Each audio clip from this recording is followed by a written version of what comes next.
ये है परवल।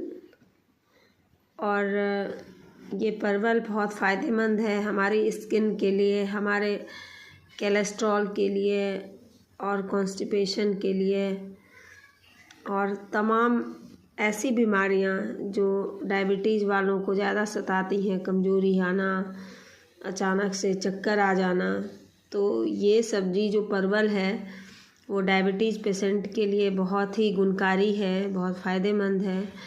ये कोलेस्ट्रॉल को कम करता है और परवल जो है स्किन के लिए भी बहुत बेहतरीन वर्क करता है, आपके रक्त प्रवाह को सुचारू कर सकता है।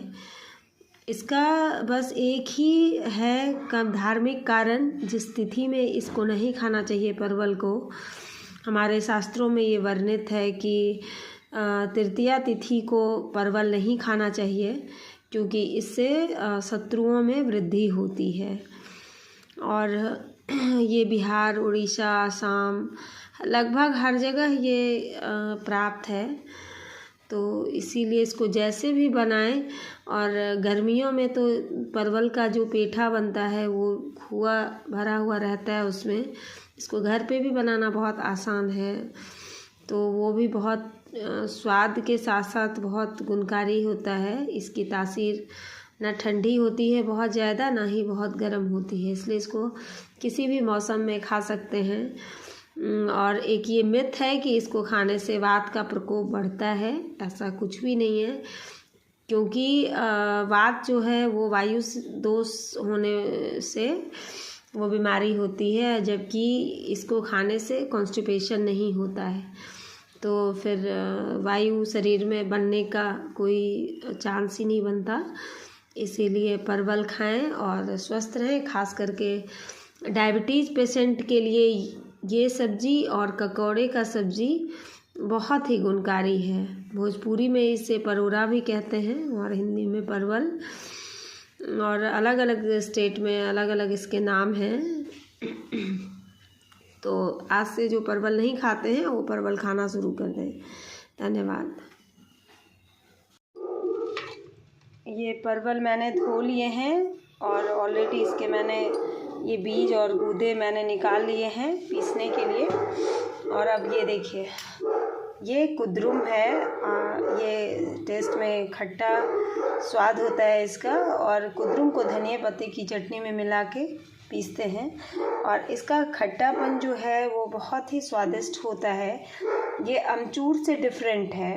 एक होती है ना एक ऐसा खट्टापन जो आप चटकारे लेके खा सकते हैं, तो उस तरह का इसकी मतलब खटास है, बहुत ही फ़ायदेमंद भी है। और ये पहला ऐसा कुद्रुम ही है जिसमें कि विटामिन सी के साथ साथ विटामिन ई की भरपूर मात्रा है। और ये थोड़ा सा लहसुन ये मैंने ले लिया है। एक्चुअली परवल की जनरल जो सब्ज़ी बनती है उसमें लहसुन नहीं मिलाया जाता है, क्योंकि इसमें कुद्रुम का प्रयोग होता है, खट्टापन रहता है, तो लहसुन देना इसमें ज़रूरी हो जाता है। और मसालों में जो है जीरा है, जो जनरल सब्ज़ी में आप लोग देते हैं, वो मैंने यूज किया है। और ये प्याज है, ज़्यादा प्याज नहीं देनी, और कटी हुई मिर्ची है। अब इन सारों मसालों को मैं पीसती हूँ। उसके बाद बताती हूँ कि परवल का भरवा कैसे बनाते हैं। और ये बहुत सिंपल सी रेसिपी है, और ऐसे परवल खाने से कभी कभी मन उब जाए तो ये खा के देखें, बहुत ही स्वादिष्ट लगेगी। और अगर चावल के साथ खा रहे हैं तो ये मेरा विश्वास है कि आप दाल खाना भूल जाएंगे, सिर्फ सब्ज़ी और चावल आप खा लेंगे। अब मैं इसमें डाल रही हूँ थोड़ा सा सरसों तेल, शुद्ध सरसों का तेल, और इसके गर्म होने का मैं वेट करूँगी।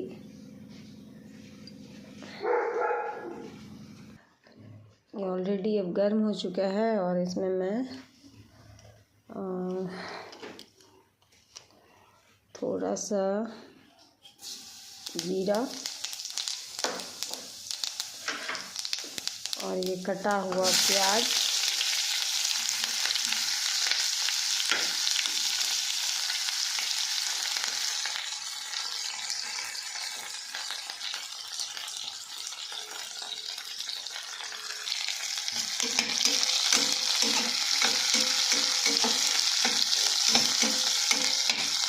हल्की सी गुलाबी होगी तो इसे मैं बंद कर दूँगी चलाना।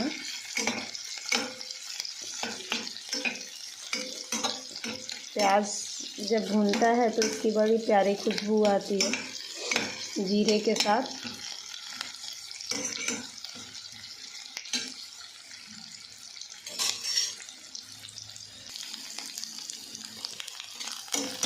ये प्याज अब भून चुकी है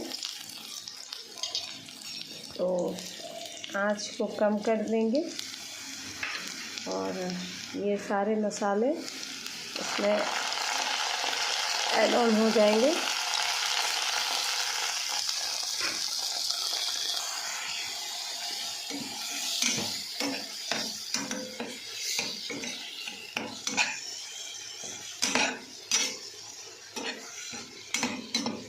अब इसमें बारी है नमक के देने की, थोड़ी सी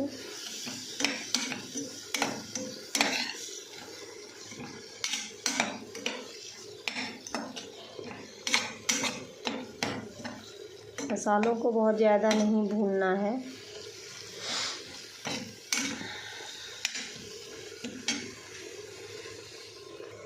अब इन मसालों को परवल में कुछ इस तरह फील कर देंगे।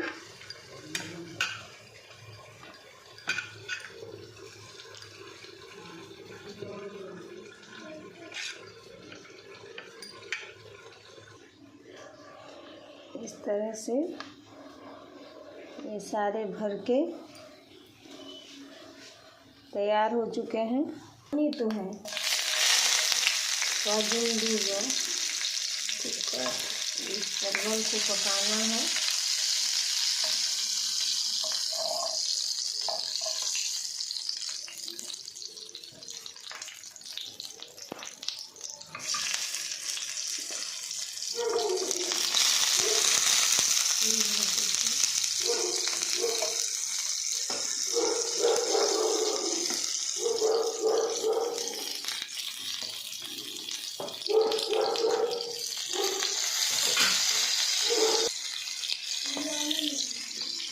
और ये मैंने बहुत कम ही ऑयल में इसको कम आंच पे इस तरह से ढक के छोड़ देना है। एक चीज़ का हमेशा ख्याल रखें कि जब इसको हम तलते हैं तो मतलब इसको अच्छे से ये पक जाए, उस टाइम बिना थाली ढले इसको नहीं छोड़ें, क्योंकि ये उड़ते हैं, फट के उड़ सकते हैं। परवल है, इसमें पानी की मात्रा रहती है और गरम तेल में जाके ये फटते हैं तो आप जल भी सकते हैं। इसलिए बिना ढके इसको इस्तेमाल नहीं करें। बीच बीच में देखते रहें कि कहीं जल तो नहीं रहा है और आँच को कम ही रखें। अब ये परवल पूरी तरह से पक के तैयार है। ये देखिए, और मैं इसको एक बार पलट देती हूँ।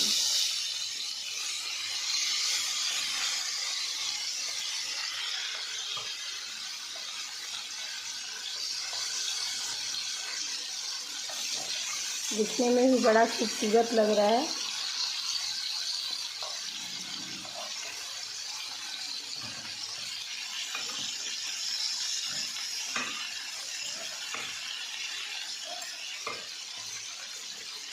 ये पूरी तरह से पक चुके हैं और चाहें तो आप इसको निकाल के ऐसे भी खा सकते हैं और ग्रेवी भी डाल के बना सकते हैं।